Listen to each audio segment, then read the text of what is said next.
Have you noticed how tricky your mind can be? Have you ever noticed how sneaky your mind can be? Have you ever noticed how complicated your mind is? In this video, I want to share with you 3 tricks of the ego mind that you have to watch out for. So a brief introduction. What is the ego? The ego is who you think you are. It's your sense of self. It's the beliefs you have about who you are. So if I ask you, who are you? And you answer, Lucas, and I make YouTube videos, and I do coaching, and I lift weights, and I read books, and I meditate. This is the ego. It's all the things that make up your sense of self. And we come to identify with those things in order to have a sense of reality, a sense of who we are, right? And an ability to manipulate our environment and extract from it in order to survive. Our ego is key in our species' ability to survive, right? It's not a bad thing, but without awareness of it, it easily runs amok. It easily causes unnecessary chaos that is very avoidable. It causes suffering, it causes delusion, and these are things that if we want to continue surviving as a species, we're going to have to be aware of them. We're going to have to start transcending some of the limits of our own ego. So trick number 1 is, if I get more of what I want, then I'll be happy. We are wired throughout human evolution to be very anxious, right? Our brains have a negativity bias because if we are anxious and we kind of have a negativity bias, we're going to be looking for potential threats, things that can kill us, basically. We're going to run out of food. We're going to not have shelter. There's a boogeyman around the corner who's going to stab me, right? If we're anxious, we can now start to predict all the things that can go wrong and plan accordingly. We can also start to plan an ability or plan to be able to get what we want. And there's nothing wrong with having a plan, but a lot of our planning is very unconscious. Typically when we think of planning, we think of like some high quality strategy and it's like genius, but a lot of our future thinking is actually very unconscious. It's very mechanically driven. It's coming from fear, anxiety, like fears of death, fears of not being able to get our needs met, lack. And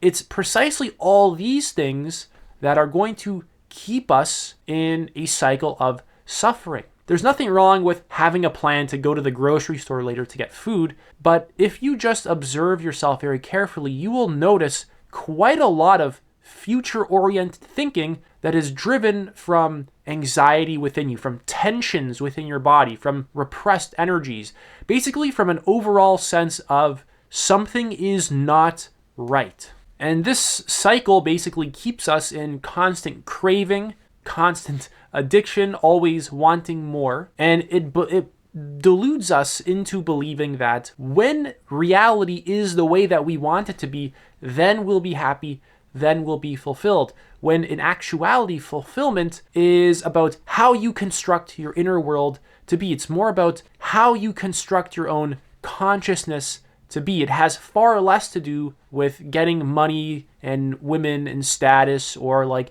the perfect husband or whatever. It has far more to do with the level of your own consciousness. So the unconscious belief of if I get more what I want, then I'll be happy keeps us in cycles of suffering that we need to be aware of continuously over and over and over again. We have to continuously wake up to these patterns inside of us and begin to let go of them. This doesn't mean that like we can't plan to get something that we want. This means that we're actually processing all of like the trauma that's been sort of coded into us through basically evolution, and we are slowly going to be rewiring ourselves. Like we as a species are like coded to be very afraid and basically create trauma for ourselves in order to survive, right? It's all very unconscious. So the cycle of wanting more and then I'll be happy keeps you in cycles of suffering. It keeps you in cycles of disassociating from the present moment. You're never able to be present. And this is the biggest cause of suffering in your life. It's that you're always struggling against the present. You're always resisting it. You're always fighting it. You're never able to just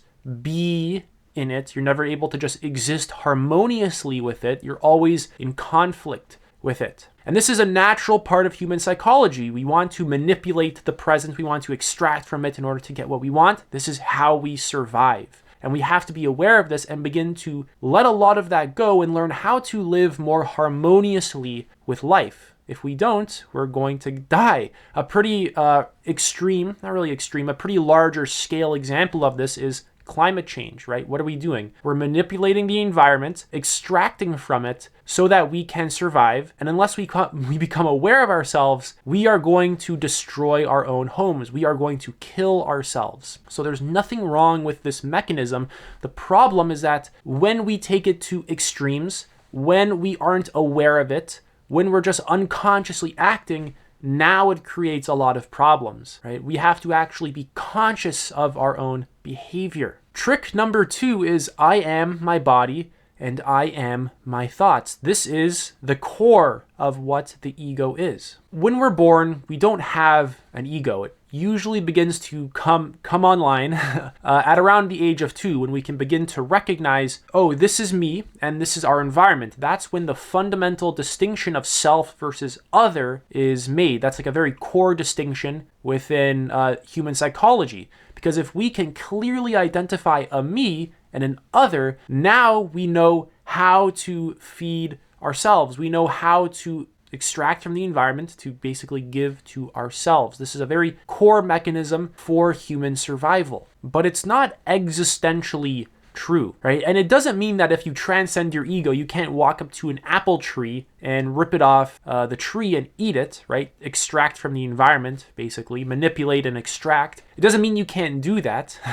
It just means that you're not trapped within egoic levels of consciousness. You're actually able to transcend them and include them. You can get all those egoic desires met, all those egoic needs met, but in a more healthy and integrated way. So as the ego evolves, right, basically we make that distinction of self versus other around the age of 2, and as it evolves, it strengthens its sense of self, its sense of who we are in the world and what my identity is. And after a certain point in its evolution, it needs to actually deconstruct itself. So it basically constructs itself, and then it begins to kind of go full circle where it needs to deconstruct itself while also integrating everything that it has learned up until that point. This is where self-actualization and self-transcendence comes in. These are all being needs. Self-actualization and self-transcendence are post-survival needs that humans need in order to be well, in order to be healthy and clear and perceive reality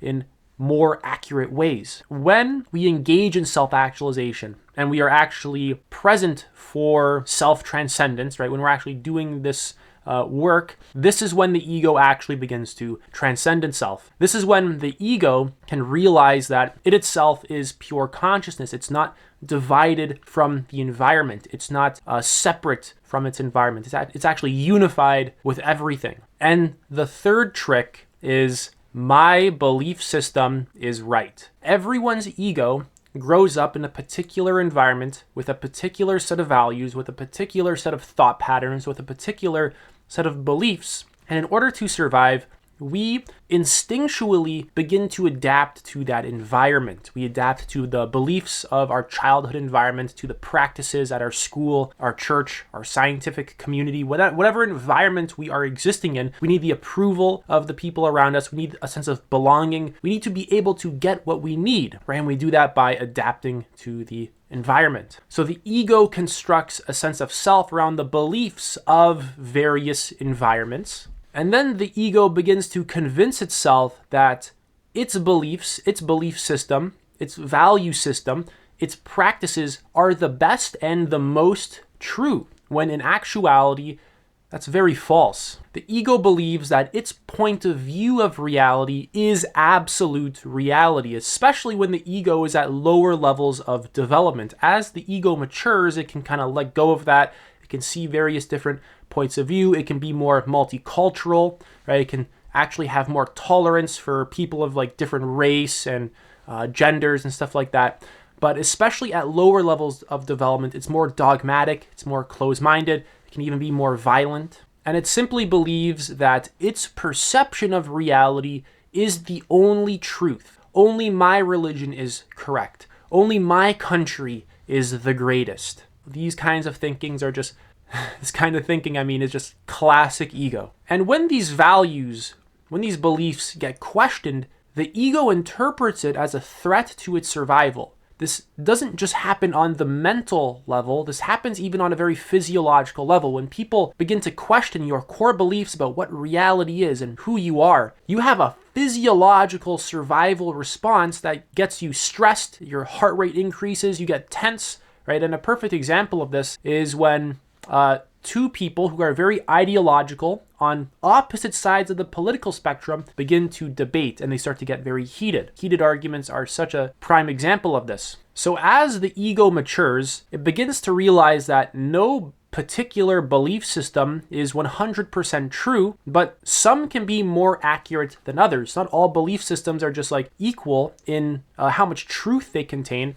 Some points of view are more accurate than others. Some political systems work better than others. And the ego also recognizes that there's actually a growth to human consciousness, that what we see around us, right, our current government, how we educate people, how we live, our way of life, there's stages beyond this. There's actually a growth to consciousness. There's a evolutionary impulse to the universe itself, and we are just a part of that. We are playing our role within this larger organism that we call the universe, this larger system. So as we begin to really evolve our egos, as the ego is at a higher level of consciousness and it's not so kind of trapped within its own individual identity, it feels more connected to all of life, right? It feels at first we grow up, we feel very connected to like our immediate tribe, our family, right? And then over time it expands to like our community, our country, and then the entire world, and then the entire cosmos, the entire universe, and maybe universes, plural.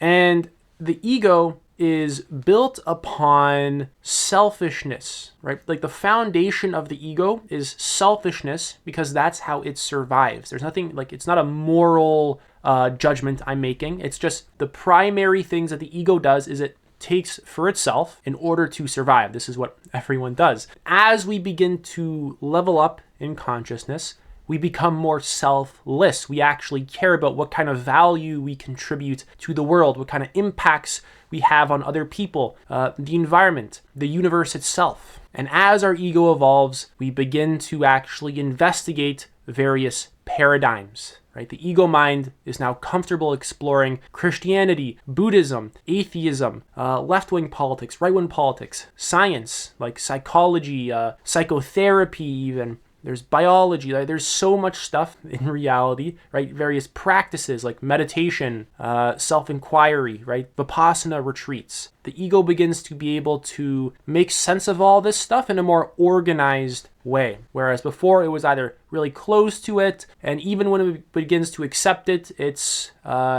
tolerable of it, but it sort of makes this judgment that everything is just very equal, when in actuality things can be very different actually. Like not everything is just of equal value, not everything works in like the exact same way, not everything produces the exact same results. Some things produce better results, some things are more conscious than other things. Some things are more evolved than other things, and things that are, lesser in their evolution are not bad, they're not evil. They're just lower in their consciousness, and there's a lot of value in lower levels of consciousness as well. There's a lot of things we learn from lower levels of consciousness. So every single level of consciousness has value to it, and they all have to be integrated. It's not like the high ones are good and all the low stuff is bad. The low stuff is extremely important and necessary for constructing a healthy human. It's just there's unhealthy manifestations of lower levels of consciousness and then healthy manifestations of lower levels of consciousness. And it's the same thing all the way up. There's unhealthy manifestations of higher levels of consciousness, and there's healthy manifestations of higher levels of consciousness. That's it for this video. I'm offering one-to-one coaching. You can book a free call. Link is in the description. Take it easy.